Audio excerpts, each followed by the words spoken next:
यहाँ कोई अपना नहीं होता। जिन्हें आप अपना समझते हैं, आप सोचते हैं कि आपके मित्र, आपके संबंधी आपके अपने हैं। आप सोचते हो आपकी पत्नी, आपके बच्चे आपके अपने हैं। तो आप अपने अंदर एक भ्रम पाल रहे हैं, क्योंकि इस दुनिया में आपका अपना कोई नहीं, कोई किसी का नहीं है, ना ही आप किसी के हैं।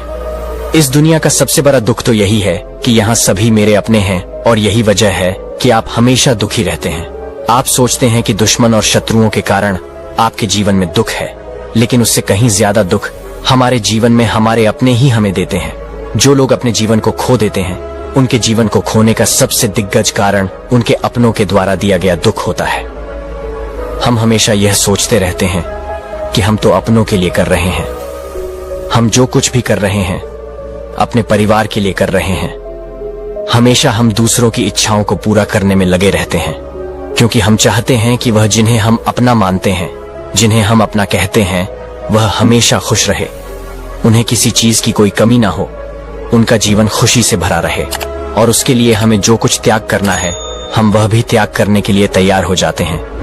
यहाँ तक कि हम अपना जीवन भी जीना भूल जाते हैं, और अपनों की ख्वाहिश, अपनों के सुख के लिए हम अपना पूरा जीवन यूं ही मेहनत करते रह जाते हैं, अपने जीवन को यूं ही घिसते रहते हैं।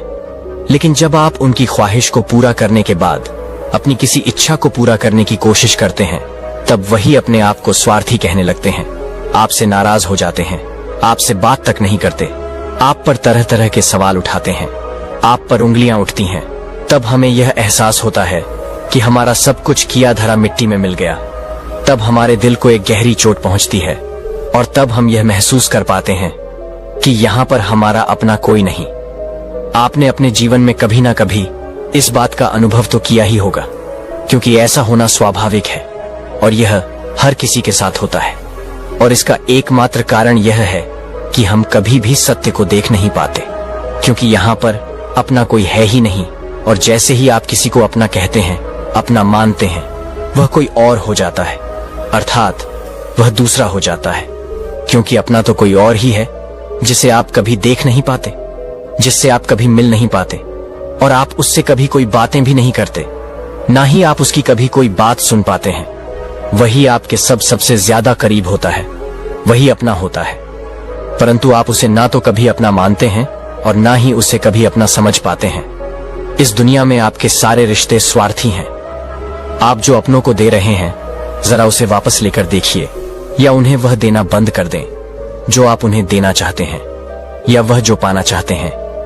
तब आपको अपनों की जगह दूसरे अवश्य नजर आएंगे, और तब आप भी यकीन करने लग जाएंगे कि आपका अपना कोई नहीं।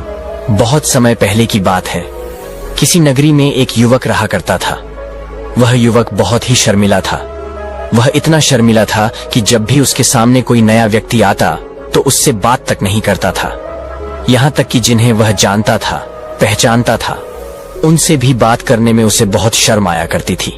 वह उनसे भी ठीक से बात नहीं कर पाता था, और अपनी इस समस्या के कारण वह खुद ही बहुत परेशान रहता था, क्योंकि वह अपने जीवन में कुछ कर ही नहीं पा रहा था। धीरे धीरे समय बीतता गया, और समय बीतने के साथ साथ उस युवक की शर्माने की आदत भी बढ़ती चली गई, जिस कारण वह अत्यधिक निराश रहने लगा, परेशान रहने लगा, चिंतित रहने लगा। उसे यह समझ नहीं आ रहा था कि वह अपनी इस समस्या से किस तरह से छुटकारा पाए। उसके घर वाले भी अब उसकी इस समस्या को लेकर बहुत चिंतित रहने लगे थे। वे सोचते थे कि इसका क्या होगा, यह अपने जीवन में कुछ कर पाएगा भी या नहीं। जब भी वह कहीं पर काम के लिए जाता तो लोग उसके इस भोलेपन का फायदा उठाते, उसे परेशान करते। वह कुछ ज्यादा कह नहीं पाता था, जिस कारण उसे कोई कुछ भी कह देता और वहां से चला जाता। इन्हीं सब कारणों की वजह से उसका मन कहीं भी किसी भी काम में नहीं लगता। वह हर काम को कुछ ही दिनों में त्याग दिया करता। उसके मन में बहुत कुछ चल रहा था। उसके मन में विचारों के तूफान उठ रहे थे। वो सबसे बहुत कुछ कहना चाहता था, लेकिन अपनी इस आदत के कारण वो किसी से कुछ नहीं कह पा रहा था। वह अंदर ही अंदर घुटता जा रहा था। सारे विचार, सारी बातें उसके मन में ही दबी थी, लेकिन कभी भी वह किसी से भी अपने मन की बात नहीं बताता था। जब वह छोटा सा बच्चा था तब उसे लोग बहुत पसंद करते थे। उसकी इस आदत को भी लोग पसंद करते, लेकिन इसी आदत की वजह से जब वह जवान हो गया, युवा हो गया, तो इसी आदत के कारण उसे अपना जीवन जीने में भी अत्यधिक परेशानियां हो रही थी और वह युवक भी अपनी इस एक गलती के कारण बहुत परेशान रहता। अपने इस एक आदत से वह छुटकारा पाना चाहता था। वह चाहता था कि वह लोगों से अपने मन की बात खुलकर कह पाए। वह जो कुछ करना चाहता है, जो कुछ कहना चाहता है, वह सबसे वह खुलकर कह सके, कर सके। लेकिन जब भी कोई दूसरा उसके सामने आता तो उसकी जुबान मानो खुलती ही नहीं। यहाँ तक कि वह अपने माता पिता के सामने भी ठीक से बात नहीं कर पाता था। केवल उसके कुछ मित्र थे जिनसे वह अपने मन की बात कर पाता था। जब भी वह किसी बात का जवाब देता तो लोग उसका मजाक बनाते। लोग कहते कि अब तेरे मुंह में भी जबान आ गई है।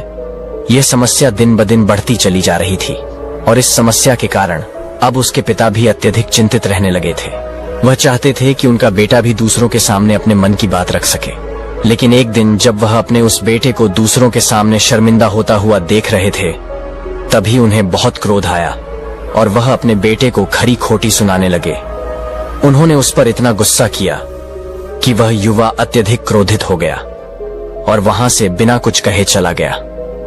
शाम हो चुकी थी और अब तक उनका बेटा घर नहीं लौटा था। माता और पिता दोनों बहुत चिंतित थे। वे अपने बेटे को वापस घर पर देखना चाहते थे, लेकिन वह युवा तो भागते भागते पर्वत की चोटी पर जा पहुंचा था। वह वहां से नीचे की ओर झांक रहा था और ईश्वर से कह रहा था, हे भगवान, आपने मुझे ऐसा क्यों बनाया? लोग मेरा मजाक बनाते हैं। जब मैं इस दुनिया में अपने मन की बात रख ही नहीं सकता, मैं किसी से कुछ कह ही नहीं सकता, तो फिर मैं इस जीवन को जीकर क्या करूंगा? जब भी मैं किसी से कुछ कहने की कोशिश करता हूं तो लोग मेरा मजाक बनाते हैं। यहाँ तक कि वो मुझसे कुछ भी कहकर चले जाते हैं और मैं उनका जवाब नहीं दे पाता। ऐसा जीवन जीकर मुझे क्या मिलेगा? इसलिए मैं तेरे पास आ रहा हूं।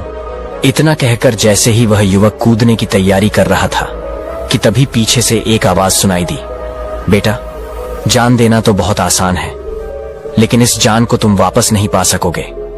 जैसे ही यह आवाज उसके कानों में आई, वह पीछे घूमकर देखने लगा। उसने जैसे ही पीछे देखा, उसने पाया कि एक बौद्ध भिक्षु उसके पीछे हैं। उन्हें देखकर वह घबरा गया और अपने कदम पीछे खींच लिए और चुपचाप वहां पर स्तब्ध रह गया।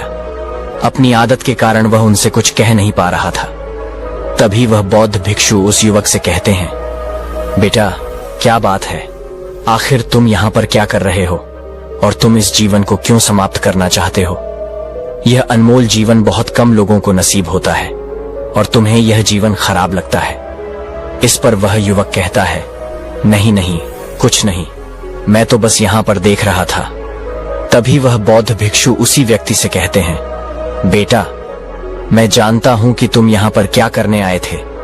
तुम मुझसे कुछ नहीं छुपा सकते, लेकिन मैं चाहता हूं कि तुम अपनी समस्या मुझसे खुद बताओ। मैं उसका समाधान तुम्हें बता पाऊंगा। यदि तुम चाहते हो कि कोई तुम्हारी मदद करे, तो उसके लिए पहले तुम्हें ही आगे बढ़ना होगा। यदि तुम चाहते हो कि मैं तुम्हारी समस्या का समाधान करूं, तो तुम्हें मुझे अपनी समस्या बतानी होगी, अन्यथा मैं कुछ नहीं कर सकूंगा। उन बौद्ध भिक्षु की यह बात सुनकर वह युवक कहता है, नहीं नहीं, कोई बात नहीं है, मैं ठीक हूं, मैं सच कह रहा हूं। उस व्यक्ति की यह बात सुनकर वह भिक्षु उससे से कहते हैं, ठीक है बेटा, यदि तुम नहीं चाहते कि मैं तुम्हारी मदद करूं तो कोई बात नहीं, मैं तुम्हारी बात पर विश्वास कर लेता हूं। लेकिन तुम्हें भी मेरी एक बात पर विश्वास करना चाहिए कि मैं तुम्हारी मदद के लिए ही यहाँ पर आया हूं। तुम चाहो तो अपनी समस्या मुझे बता सकते हो और मैं तुम्हारी इस समस्या का समाधान भी अवश्य करूंगा। इसका जवाब देते हुए युवक उन भिक्षु से कहता है, नहीं नहीं, मैं ठीक हूं, मैं सच कह रहा हूं, आप जाइए। इस पर वह बौद्ध भिक्षु उस युवक से कहते हैं, ठीक है बेटा, यदि तुम चाहते हो कि मैं यहां से चला जाऊं तो मैं यहां से चला जाता हूं, लेकिन मेरी एक बात याद रखना, मेरे जाने के बाद मैं तुम्हारी कोई मदद नहीं कर पाऊंगा और हो सकता है कि तुम्हारी मदद के लिए कोई और आगे भी ना आए। इतना कहकर वह भिक्षु वहां से जाने लगे। युवक वहीं पर रहकर यह सब देख रहा था। जैसे ही वह कुछ दूर पहुंचे, तभी उस युवक ने जोर से आवाज लगाई, हे गुरुदेव, मेरी समस्या बहुत दिग्गज है, क्या आप उसका समाधान कर सकेंगे? क्या आप मुझे उसका समाधान दे सकेंगे? यह सुनकर वह भिक्षु युवक से के कहते हैं, बेटा, इस दुनिया में कोई भी ऐसी समस्या नहीं है जिसका कोई समाधान ना हो। यदि तुम मुझे अपनी समस्या बताओगे तो मैं उसका समाधान अवश्य करूंगा। तभी वह युवक उन बौद्ध भिक्षु से अपनी समस्या बताते हुए कहता है, हे गुरुवर, मेरी एक बहुत दिग्गज समस्या है कि मैं शर्मिला हूं, जिस कारण मैं किसी से कोई बात नहीं कर पाता। यहां तक कि मैं अपने मन की बात भी किसी को नहीं बता पाता। जब भी मैं किसी से बात करने की कोशिश करता हूं तो लोग मेरा मजाक बनाते हैं। जब भी मुझे कोई खरी खोटी सुनाता है, उल्टी सीधी बातें करता है, तो मैं उनका जवाब नहीं दे पाता। मैं लोगों की तरह चालाक बनना चाहता हूं, लोगों की तरह बातों का जवाब देना चाहता हूं, अपने मन की बात करना चाहता हूं। मैं इस दुनिया के साथ कदम से कदम मिलाकर आगे बढ़ना चाहता हूं। क्या इसका कोई समाधान है? उन भिक्षु ने उस युवक की सारी बातें ध्यानपूर्वक सुनी और फिर जवाब देते हुए वे कहते हैं, बेटा, जरूरत से ज्यादा शर्मीला होना, इसका अर्थ यह है कि तुम्हारे अंदर कोई भय है जिसे तुम पहचान नहीं पा रहे, जिस कारण तुम उसका समाधान करने में भी असमर्थ हो। शर्म करना अलग बात है और घबराना अलग। जब हमारे भीतर भय होता है तब हम कहीं भी किसी से भी कोई भी बात नहीं कर सकते। हमें चारों तरफ केवल भय ही नजर आता है और हम हर जगह सिर्फ घबराहट ही रहती हैं, लेकिन इसे शर्माना नहीं कहते। आगे वह भिक्षु उस युवक से कहते हैं, बेटा, तुम सबसे अधिक किससे शर्माते हो? वह युवक इसका जवाब देते हुए कहता है, हे गुरुवर, मुझे अपने पिता से बात करने में बहुत शर्म आती है। तभी वह भिक्षु उस युवक से कहते हैं, अच्छा, तो यह बताओ, जब तुम अपने पिता से बात कर रहे होते हो या फिर बात करने का प्रयास करते हो तो तुम्हारे मन में कैसे ख्याल उत्पन्न होते हैं?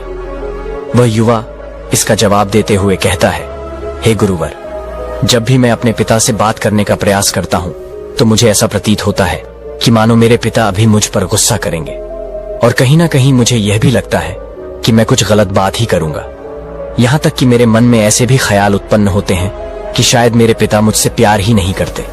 परंतु हे गुरुवर, आप कहते हैं कि शर्म अलग है और घबराना अलग बात है, तो क्या कोई ऐसा उपाय है जिससे मुझे भय प्रतीत ही ना हो?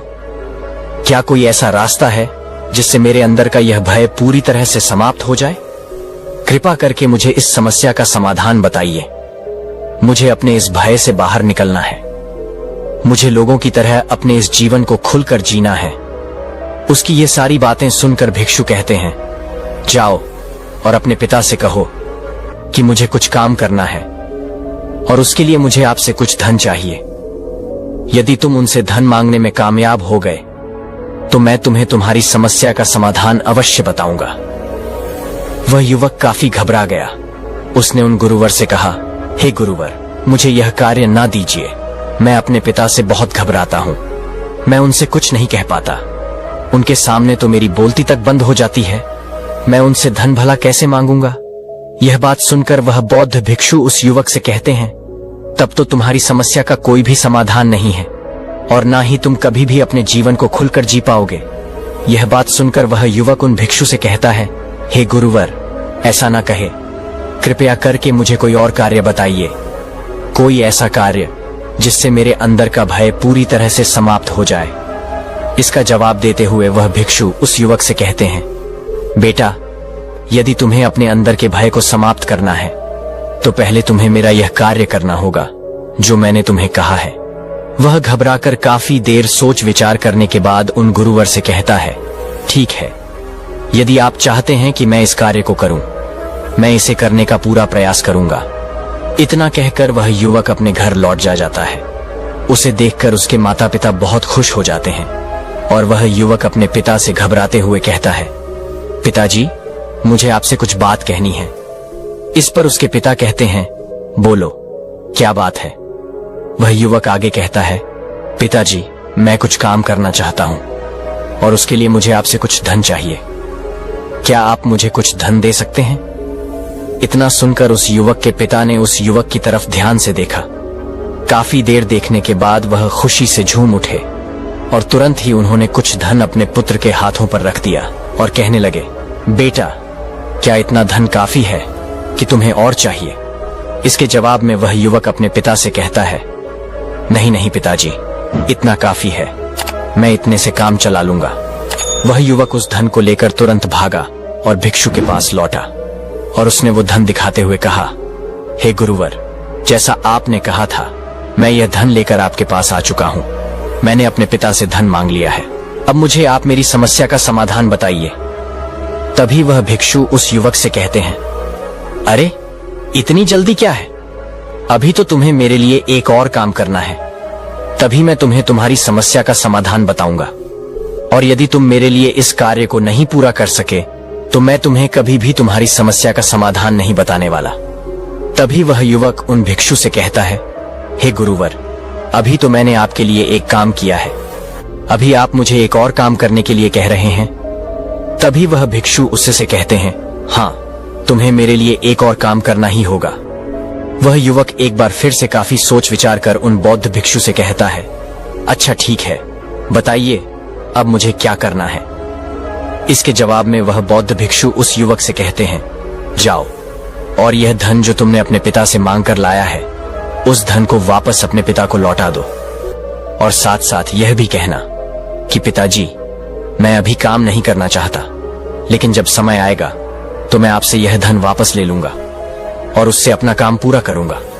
यह बात सुनकर वह युवक एक बार फिर से ऊपर से नीचे तक पूरी तरह से कांप गया। वह कहने लगा, हे गुरुवर, आप मुझे कोई और काम सौंप दीजिए, मैं उसे जरूर करूंगा। लेकिन अब यदि मैं यह धन लेकर उनके पास वापस गया तो वह मार मार कर मेरी खाल खींच लेंगे। उनका क्रोध आपने अभी तक देखा नहीं है, इसलिए हे गुरुवर, कृपया करके मुझे कोई और काम दे दीजिए, मैं वह आपके लिए अवश्य कर दूंगा। तभी वह भिक्षु उस युवक से कहते हैं, बेटा, जो काम मैंने तुम्हें सौंपा है, तुम्हें उसी कार्य को पूरा करना होगा, अन्यथा तुम्हारी समस्या का समाधान मैं तुम्हें नहीं बताने वाला।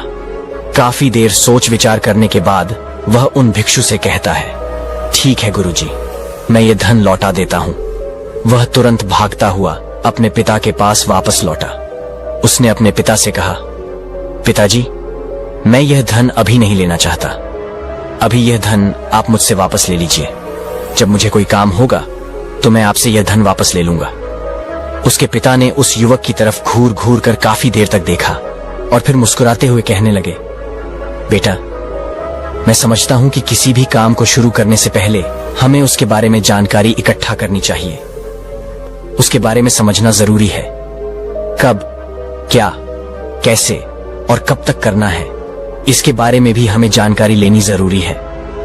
कोई भी काम ऐसे ही नहीं शुरू किया जा सकता, उसमें हम सफल होंगे या फिर नहीं, इसका भी अनुमान हमें लगाना होता है। और जब हम इन सभी के बारे में सही जानकारी प्राप्त कर लेते हैं, तभी हमें धन लगाना चाहिए। मुझे बहुत खुशी है कि तुमने यह सही निर्णय लिया है। जब तुम्हें यह समझ में आ जाए कि जो कार्य तुम करने जा रहे हो वह तुम्हारे लिए उचित है, तब तुम चाहो तो मैं तुम्हें यह धन वापस लौटा दूंगा। वह युवक अपने पिता के मुख से यह सारी बातें सुनकर मन ही मन बहुत प्रसन्न था। उसने तो यह उम्मीद तक नहीं की थी कि उसके पिता हंसकर उसे इस तरह से सारी बातें समझाएंगे। वह मन ही मन यह सोच ही रहा था कि तभी उसके पिताजी उसके और करीब आए और अपने उस युवा बेटे को गले से लगा लिया। जैसे ही उसके पिता ने उस युवक को गले से लगाया, उस युवक को बहुत अच्छा महसूस हुआ। उसका आत्मविश्वास, उसका हौसला और बढ़ गया। उसके बाद वह युवक वापस उन गुरुवर के पास लौटा और कहने लगा, हे गुरुवर, जैसा आपने कहा था मैंने बिल्कुल वैसा ही किया है। मैंने वह धन अपने पिता को वापस कर दिया है। अब तो कृपया करके मुझे मेरी समस्या का समाधान बता दीजिए। तभी वह भिक्षु उस युवक की तरफ देखकर मुस्कुराते हैं और उस युवक से कहते हैं, बेटा, इतनी जल्दी क्या है, अभी तो तुम्हें मेरे लिए एक और काम करना ही होगा। वह युवक कहता है, हे महाराज, आप आखिर मुझसे बार बार इस तरह से काम क्यों करवा रहे हैं? क्या आपके पास मेरी समस्या का कोई समाधान नहीं है? कहीं आप मुझे बेवकूफ तो नहीं बना रहे? जिस तरह से लोग मुझे बेवकूफ बनाते हैं, क्या आप भी मेरे साथ वही तो नहीं कर रहे? आपने कहा, जाओ अपने पिता से पैसे मांग कर लाओ। मैंने पैसे मांग कर लाए। आपने फिर कहा, जाओ ये पैसे अपने पिता को लौटा कर आओ। मैंने आपके कहे अनुसार बिल्कुल वैसा ही किया। और अब आप कह रहे हैं कि मैं आपके लिए एक और काम करूं। ये मुझसे नहीं होगा। तभी वह बौद्ध भिक्षु उस युवक की तरफ देखकर मुस्कुराते हैं और कहते हैं, बेटा, बस यह आखिरी काम है और यह बहुत सरल भी है। तुम जैसे ही इस कार्य को पूरा करोगे, मैं तुम्हें वचन देता हूँ कि मैं तुम्हारी समस्या का समाधान तुम्हें अवश्य बताऊंगा। इस पर वह युवा फिर से एक बार सोच विचार करता है और उन भिक्षु से कहता है, ठीक है, लेकिन यह आखिरी काम जो मैं आपके लिए करूंगा, बताइए मुझे क्या करना है। तभी वह भिक्षु एक मूर्ति निकालकर उस युवक के हाथ में थमा देते हैं। वह मूर्ति देखने में बहुत ही साधारण सी थी, लेकिन वह भिक्षु उस व्यक्ति से कहते हैं, बेटा, तुम्हें इसे बाजार में ले जाना है, इसे बेचना है और इसके बदले में तुम्हें 100 सोने के सिक्के लेकर आने हैं। जब तुम यह करने में सफल हो जाओगे, तभी मैं तुम्हें तुम्हारी समस्या का समाधान बता पाऊंगा। वह युवक उस मूर्ति को अपने हाथ में लेकर बहुत ही गौर से देखता है और उन भिक्षु से कहता है, हे गुरुवर, ये तो बहुत ही साधारण सी मूर्ति लग रही है, मानो मिट्टी की बनाई गई हो। इसके लिए भला 100 सोने के सिक्के मुझे कौन देगा? कहीं आपका माथा फिर तो नहीं गया है? इसके 1 या 2 सोने के सिक्के मिल जाएंगे, वही बहुत है, लेकिन इसके लिए 100 सोने के सिक्के कोई नहीं देगा। तभी वह भिक्षु उस युवक से कहते हैं, बेटा, मैंने जो तुम्हें काम सौंपा है, यदि तुम उसे पूरा करोगे तभी तुम्हें तुम्हारी समस्या का समाधान मिल पाएगा, अन्यथा तुम चाहो तो अपने घर लौट सकते हो, फिर से वही अपने पुराने जीवन में, जहां लोग तुम्हारा मजाक बनाते हैं, लोग तुम्हें सताते हैं। वह युवक उन भिक्षु की यह बात सुनकर मन ही मन यह विचार करता है कि मुझे तो मेरी समस्या का समाधान किसी भी हालत में चाहिए, जिस कारण वह उस मूर्ति को उठाकर बाजार की ओर चला जाता है। बाजार पहुंचकर वह एक जगह चुपचाप उस मूर्ति को लेकर बैठ जाता है और इंतजार करने लगता है कि कोई आएगा और उससे उस मूर्ति के बारे में पूछेगा, और तब वह उस मूर्ति के लिए 100 सोने के सिक्के की मांग करेगा। देखते ही देखते काफी समय बीत गया, लेकिन अभी तक उसके पास कोई भी व्यक्ति नहीं आया था। उसने आसपास देखा तो लोग चिल्ला चिल्लाकर अपने सामानों को बेच रहे थे। वे जोर जोर से आवाज लगा रहे थे। उसने भी सोचा, यदि मुझे अपनी इस मूर्ति को बेचना है तो मुझे भी जोर जोर से आवाज लगानी होगी। उस युवक ने चिल्लाना शुरू किया, लेकिन वह इतनी जोर से नहीं चिल्ला पा रहा था। उसकी आवाज उसे खुद तक सुनाई नहीं दे रही थी। तो भला उसकी आवाज को दूसरे कैसे सुनते, जिस कारण उस व्यक्ति के पास उस मूर्ति को खरीदने के लिए कोई नहीं आ रहा था। धीरे धीरे शाम का समय हो चुका था और उस व्यक्ति को यह भय था कि कहीं वह भिक्षु वहां से कहीं चला ना जाए, अन्यथा उसे उसकी समस्या का समाधान कौन देगा। यह सोचकर उसने जोर जोर से आवाज लगानी शुरू की कि 100 सोने के सिक्के में यह मूर्ति ले लो। उसकी आवाज सुनकर लोग उसके पास आने लगे और उसे यह सवाल करने लगे कि इस मूर्ति में ऐसा क्या है जो तुम इसके 100 सोने के सिक्के मांग रहे हो। इसके अंदर ऐसा कुछ तो खास होगा ही। वो युवक कहता है, नहीं नहीं, मुझे कुछ नहीं पता, मैं तो बस ये मूर्ति यहाँ पर बेचने आया हूँ। तभी उसमें से एक युवक उस युवक से कहता है, अगर ऐसी बात है तो इस मूर्ति को कोई नहीं खरीदने वाला। आखिर इस मूर्ति में ऐसा क्या खास है जिसके लिए तुम 100 सोने की सिक्के की मांग कर रहे हो। धीरे धीरे कई लोग उस व्यक्ति के पास आए और सभी ने बस एक ही सवाल किया कि आखिर इस मूर्ति में ऐसा क्या खास है, ऐसी क्या बात है जिसके लिए तुम 100 सोने के सिक्के की मांग कर रहे हो। उसी युवक ने कईयों से बातचीत की, उन्हें समझाने की कोशिश की, कई प्रयत्न किए, लेकिन कोई भी उस मूर्ति को 100 सोने के सिक्के देकर खरीदने के लिए तैयार नहीं था। वह निराश हो गया। उसे कुछ समझ नहीं आ रहा था कि वह क्या करे। तभी बाजार में उसने देखा कि कुछ लोग अपने सामानों की खासियत बता रहे हैं। उसे बेचने के लिए वह उसकी खास खास बातों के बारे में लोगों को समझा रहे हैं। यह देखकर उसने भी सोचा कि मुझे भी इस मूर्ति की कुछ खासियत लोगों को बतानी होगी। उसने फिर एक बार जोर जोर से आवाज लगानी शुरू की, समस्या का समाधान निकालने वाली मेरे गुरु की इकलौती मूर्ति, जो इस दुनिया में केवल एक ही है, जिसके पास भी यह मूर्ति होगी उसके घर में कोई समस्या नहीं होगी। यह मूर्ति उस समस्या का समाधान तुम्हें अवश्य बताएगी। यह सुनकर लोग उसके पास पहुंचने लगे। उन लोगों ने उस मूर्ति को ध्यान से देखना शुरू किया और उस युवक से कहने लगे, क्या सच में यह मूर्ति जिसके पास होगी उसके पास कोई समस्या नहीं होगी? क्या सच में यह सभी समस्याओं का समाधान करती है? इसका जवाब देते हुए वह युवा कहता है, हाँ हाँ, यह सभी समस्याओं का समाधान कर देती है। यदि आप इस मूर्ति को ले जाते हैं, आपके घर में कोई भी समस्या होगी तो उसका समाधान यह आपको अवश्य बताएगी। चाहे कोई भी समस्या हो, कैसी भी समस्या हो, कैसी भी परिस्थिति हो, आपको इसका समाधान अवश्य मिलेगा। इतना सुनने के बाद अब वह एक मूर्ति सबको चाहिए थी। उस मूर्ति के अब दाम लगने लगे। कोई उसे 200 सोने के सिक्के, तो कोई 400, कोई 500, तो कोई 1000 तक सोने के सिक्के देने के लिए तैयार था। उस मूर्ति की कीमत लगातार बढ़ती जा रही थी। जैसे जैसे लोगों को पता चलता जा रहा था कि यह मूर्ति लोगों की समस्या का समाधान करती है, लोग उसे किसी भी कीमत पर खरीदने के लिए तैयार हो गए थे। अब वह युवक भी आत्मविश्वास के साथ और जोरों से चिल्ला रहा था। लोगों को उस मूर्ति के बारे में समझा रहा था, बता रहा था। अब उसके मन में कोई भय नहीं था। वह लोगों को उस मूर्ति के बारे में पूरे आत्मविश्वास के साथ, बेहिचक के साथ, बिना घबराए उस मूर्ति की खासियत बताने में लगा हुआ था, जिस कारण लोग उस पर भरोसा कर रहे थे। और वह भरोसा लोगों की नजरों में नजर भी आ रहा था। जैसे जैसे अंधेरा होता गया, लोग मानो कम होने का नाम ही नहीं ले रहे थे।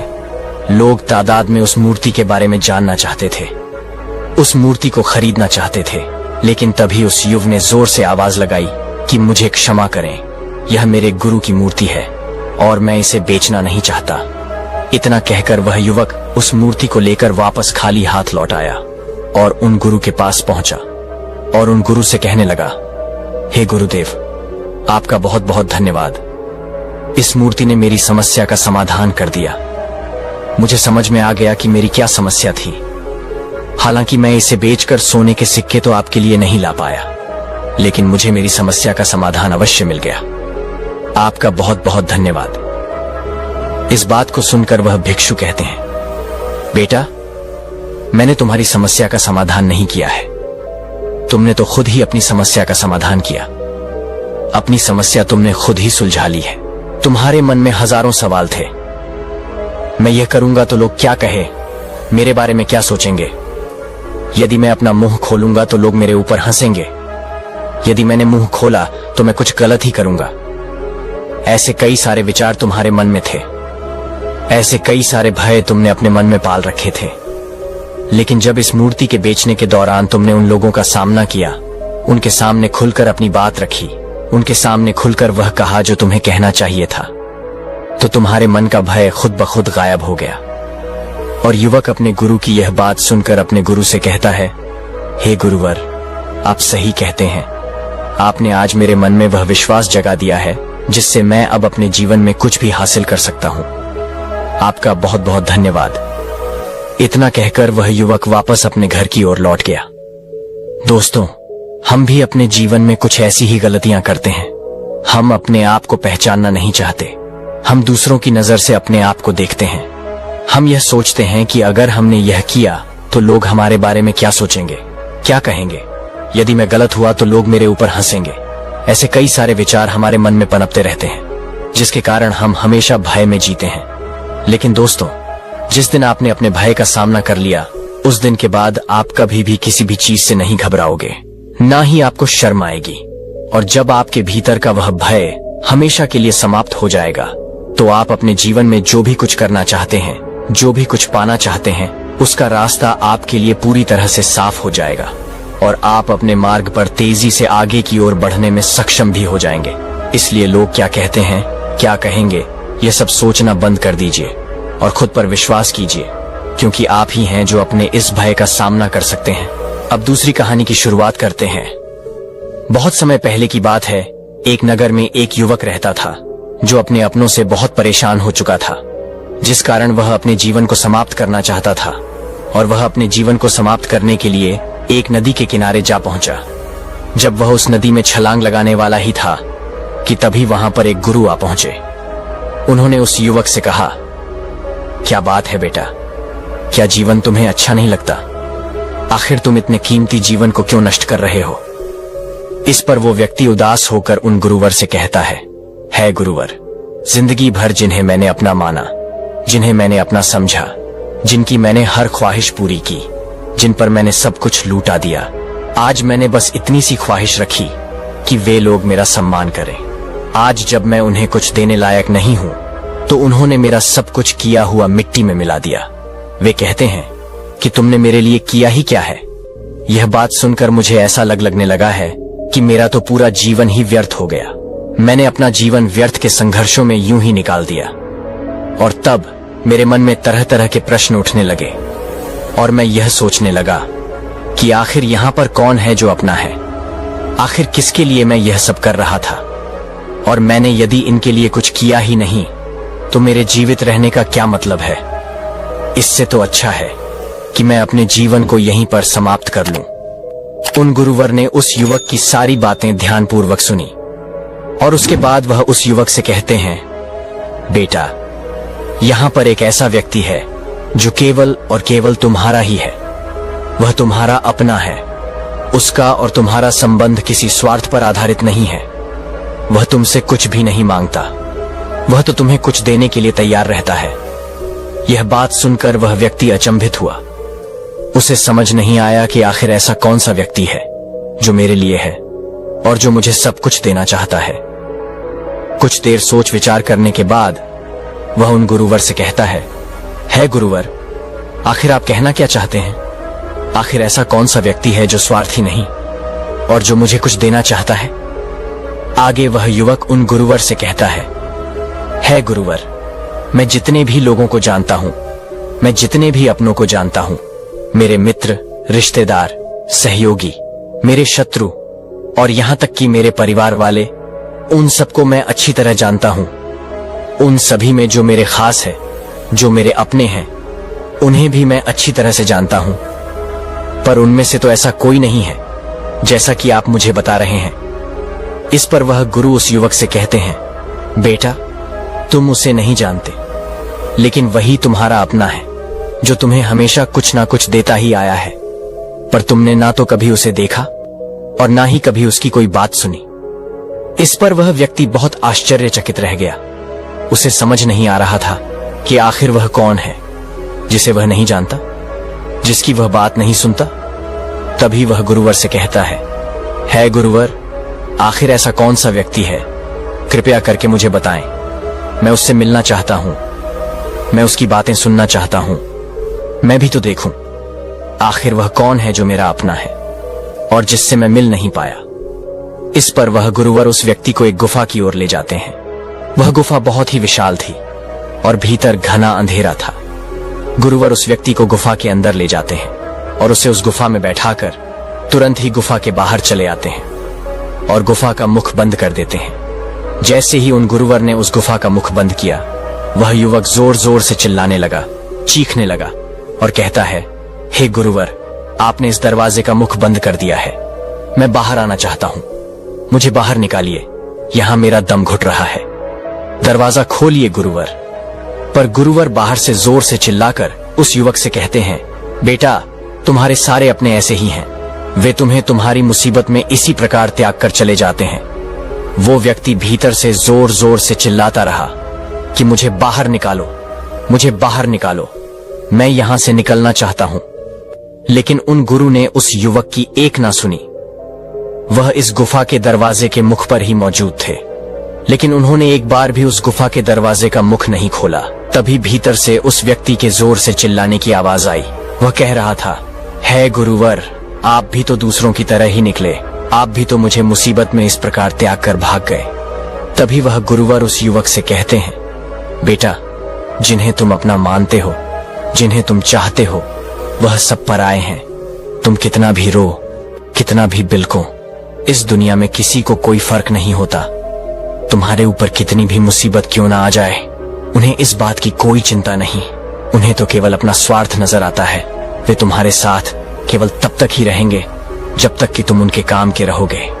इतना कहकर वह गुरुवर शांत हो गए और कुछ देर बाद उस गुफा से चीखने और चिल्लाने की आवाजें भी बंद हो गईं।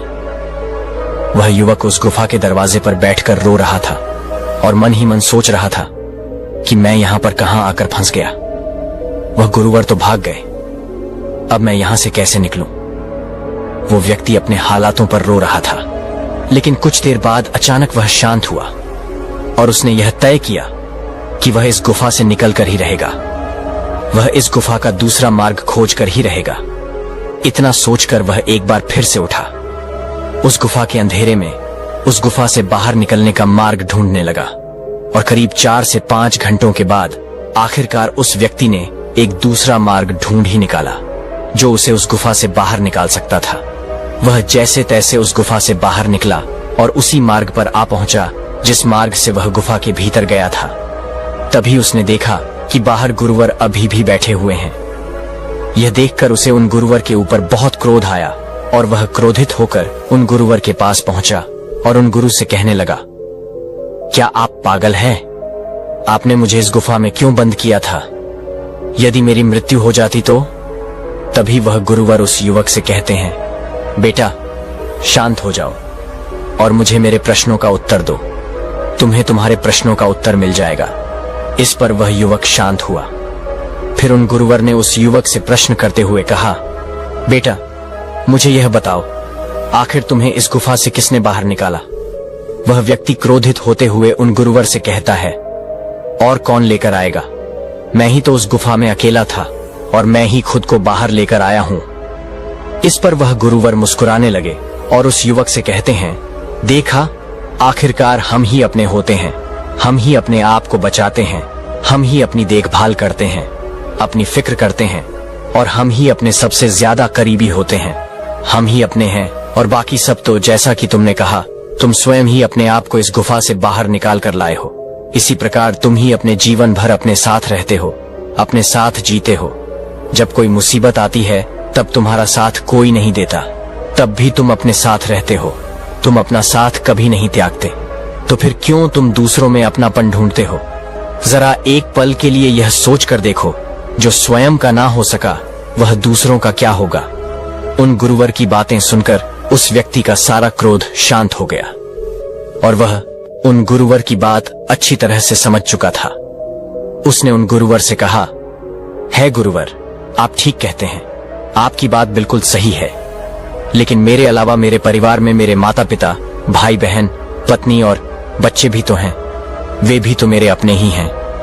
उस युवक की यह बात सुनकर वह गुरुवर उस युवक से कहते हैं, बेटा तुम मेरे साथ चलो, मैं तुम्हें कुछ दिखाता हूं। इतना कहकर वह गुरुवर उसका का हाथ धरकर उसे एक शमशान में ले जाते हैं। कुछ देर बाद वहां पर कुछ लोग एक अर्थी लेकर आए जिस पर एक वृद्ध व्यक्ति का शरीर लिटाया गया था। उसकी ओर इशारा करते हुए गुरुवर उस युवक से कहते हैं, बेटा एक बात बताओ, उस व्यक्ति को देखो जिसकी मृत्यु हो गई है। उसकी मौत की खबर तो बहुत लोगों तक पहुंची होगी, लेकिन उनमें से कुछ लोग ही यहाँ शमशान तक पहुंचे हैं और अब यह लोग इस आदमी को इस चिता पर रखेंगे और अग्नि के हवाले कर देंगे। और इस व्यक्ति के कुछ अपने भी तुम्हें यहाँ पर अवश्य देखने को मिलेंगे। कुछ इसके मित्र होंगे, कुछ इसके परिवार वाले, तो कुछ इसके बच्चे भी होंगे। कुछ की आंखों में तुम्हें आंसू नजर आएंगे, तो कुछ बिना आंसू के तुम्हें ज्ञान बांटते नजर आएंगे। और जैसे ही यह चिता जलने लगेगी, सब यहाँ से चले जाएंगे और इस व्यक्ति को हमेशा हमेशा के लिए भूल जाएंगे। उन गुरुवर के इतना कहने के कुछ देर बाद ही उन लोगों ने उस मृत व्यक्ति को चिता पर लिटा दिया और उसे अग्नि के हवाले कर दिया। जैसे ही चिता जलने लगी, तुरंत ही कुछ लोग वहां से हाथ धोकर घर की ओर निकलने लगे। तभी गुरुवर उस युवक से कहते हैं, बेटा देखो, जो इस व्यक्ति के सबसे ज्यादा करीब होगा, जिसे वह अपना कहता होगा, जिसे वह अपना मानता होगा, वह सबसे बाद में यहाँ से जाएगा। और देखते ही देखते सभी लोग वहां से चले गए, लेकिन एक व्यक्ति जो बाहर ही रह गया था, वह उस चीता में जलने वाले का पुत्र था। लेकिन कुछ देर बाद ही वह भी वहां से चला गया। तभी वह गुरुवर उस व्यक्ति से कहते हैं, देखा, यहाँ पर कोई अपना नहीं होता, हमारा साथ कोई नहीं देता, सारे संबंध तो केवल इस दुनिया के ही है। हम तो अकेले आते हैं और अकेले ही जाते हैं। हम अपने आप को साथ लेकर आते हैं और अपने आप को ही साथ लेकर वापस चले जाते हैं, पर अपने आप से कभी मिल ही नहीं पाते। और यही हमारे जीवन का दुर्भाग्य है। जो जीवन भर हमें संभालता है, हमारी बातों को सुनता है, हमारी कार्यों में हमारी मदद करता है, हर परेशानी, हर तकलीफ में हमारे साथ रहता है, हम उससे ही मिलना नहीं चाहते, ना ही उसे हम कभी अपना मानते हैं। ठीक उसी प्रकार तुम भी ना तो अपने आप को जानते हो, ना ही अपने आप को मानते हो, बल्कि तुमने तो अपने आप को मानने के बजाय इस दुनिया को ही अपना मान लिया है। इस चिता की तरफ देखो, इस चिता में जलने वाले की पत्नी 4 दिनों तक और इसकी माता 8 दिनों तक शोक मनाएगी, फिर वह भी इसे भूल जाएंगे और अपनी जिंदगी में व्यस्त हो जाएंगे। तभी वह युवक उन गुरुवर से कहता है, हे गुरुवर, आप जो कुछ कह रहे हैं वह सब सत्य है, लेकिन मेरे मन में एक और प्रश्न है। तभी गुरुवर कहते हैं, पूछो, तुम क्या पूछना चाहते हो? इस पर वह युवक कहता है, हे गुरुवर, अगर मैं ही अपना हूं और मुझे ही अपना ख्याल रखना है और अपने आप को जानना है, पहचानना है, मुझे अपनी बातें सुननी है और अपने साथ रहना है, तो आखिर मेरे माता पिता, भाई बहन, पत्नी, बच्चे, क्या मैं इनको त्याग दूं क्योंकि वह दूसरे हैं, मेरे अपने नहीं? इस पर वह गुरुवर मुस्कुराने लगे और उस युवक से कहते हैं, बेटा, मैंने ऐसा कब कहा कि तुम अपने माता पिता, भाई बहन, अपनी पत्नी और अपने बच्चों को त्याग दो? मैं तो बस तुमसे इतना ही कह रहा हूं कि जिस दिन तुम स्वयं को जान जाओगे, तुम अपने आप को पहचान जाओगे, और जिस दिन तुम्हारा स्वयं से मिलन हो जाएगा, उस दिन से तुम यह सोचकर कभी दुखी नहीं होंगे कि जो भी तुम कर रहे हो उसके बदले में तुम्हें कुछ प्राप्त नहीं होगा। तब गुरुवर की बातें सुनकर वह युवक आश्चर्यचकित रह गया। वह समझ नहीं पा रहा था कि आखिर गुरुवर क्या कहना चाहते हैं। तभी वह युवक उन गुरुवर से कहता है गुरुवर, एक तरफ तो आप कह रहे हैं कि वह सारे तुम्हारे अपने नहीं, और दूसरी तरफ आप यह भी कह रहे हैं कि उन्हें ना त्यागो। आखिर मैं आपकी बात समझ नहीं पा रहा, आप कहना क्या चाहते हैं? इसका जवाब देते हुए वह गुरुवर उस युवक से कहते हैं, बेटा, जिस दिन तुम्हारा तुमसे मिलन हो जाएगा, उस दिन के बाद से तुम किसी दूसरे के लिए दुखी नहीं रहोगे, क्योंकि तब तुम उनके लिए जो भी करोगे केवल यह सोचकर नहीं करोगे कि भविष्य में तुम्हें कुछ मिलेगा। जैसे कि अभी कुछ देर पहले तुम यही सोचकर तो रो रहे थे कि तुमने उनके लिए जो कुछ भी किया है उसके बदले तुमने आज तक उनसे कुछ नहीं मांगा। बस तुम तो उनसे केवल जरा सा सम्मान चाहते हो, लेकिन वह तुम्हें सम्मान नहीं दे रहे और यह भावना तुम्हें दुख पहुंचा रही है। लेकिन जब तुम स्वयं को जान जाओगे तो तुम्हारे भीतर से यह भावना भी चली जाएगी, और तब तुम किसी से ना कोई आशा रखोगे और ना ही तुम्हारी आशाएं टूटेगी, और ना ही तुम्हें कभी दुख पहुंचेगा। जिसे भी तुम अपना कहते हो वह सब तुमसे अपने स्वार्थ के लिए है, और जो कुछ भी तुम उनके लिए कर रहे हो उसमें भी तुम्हारा स्वार्थ छुपा हुआ है, क्योंकि जो कुछ भी तुम उनके लिए कर रहे हो उसके बदले में तुम भी तो उनसे कुछ चाहते हो, और अगर उन्होंने तुम्हें वो कुछ नहीं दिया जो तुम चाहते हो तो तुम्हारे भीतर तुरंत प्रश्नों के सैलाब उठने लगते हैं। तुम यह सोचने लग जाते हो कि मैंने तो उनके लिए इतना कुछ किया, लेकिन वह मेरे लिए कुछ नहीं करना चाहते, वह मुझे कुछ नहीं देना चाहते। इसीलिए इस दुनिया में अगर कोई हमारा है तो वह हम खुद ही हैं, हम ही अपने हैं और हम ही अपने साथ हमेशा रहते हैं। इतना कहकर वह गुरुवर शांत हो गए, और उस युवक को भी अब उन गुरु की बात अच्छी तरह से समझ में आ चुकी थी। उस युवक ने उन गुरुवर को प्रणाम किया और वापस अपने घर लौट गया। अब से वह अपने परिवार के साथ हंसी खुशी रहता। वह अपने परिवार के लिए सब कुछ करता, परंतु कोई आशा नहीं रखता कि बदले में उसे भी कुछ वापस मिलेगा, बल्कि वह तो अपने साथ मस्त रहता, खुश रहता, और अब उसे किसी बात की कोई चिंता नहीं थी, ना ही किसी बात का कोई दुख था। लेकिन दोस्तों, हम में से अधिकांश लोग जानबूझकर खुश नहीं रहना चाहते। हम तो केवल दूसरों को यह एहसास दिलाने में लगे रहते हैं कि केवल तुम्हारी वजह से आज मुझे इतना दुख है, मैं परेशान हूं, मैं चिंतित हूं। हम उन्हें यह एहसास दिलाने में लगे रहते हैं कि हमने तुम्हारे लिए बहुत कुछ किया है, लेकिन तुमने हमारे लिए कुछ भी नहीं किया। जिन्हें हम अपना मानते हैं, हम उन्हें कैद करने में लग जाते हैं।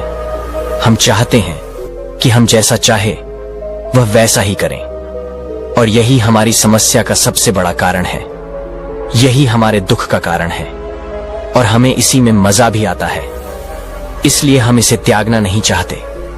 हम दूसरों को अपनी मुट्ठी में रखना चाहते हैं। हम चाहते हैं कि जो कोई भी हमारे साथ है, जो कोई भी हमारा अपना है, वह केवल और केवल हमारी बात माने, वह केवल और केवल हमारा सम्मान करे। लेकिन वास्तविकता में ऐसा कुछ भी नहीं होता, बल्कि आप अपने लिए ही दुखों का सागर बना लेते हैं।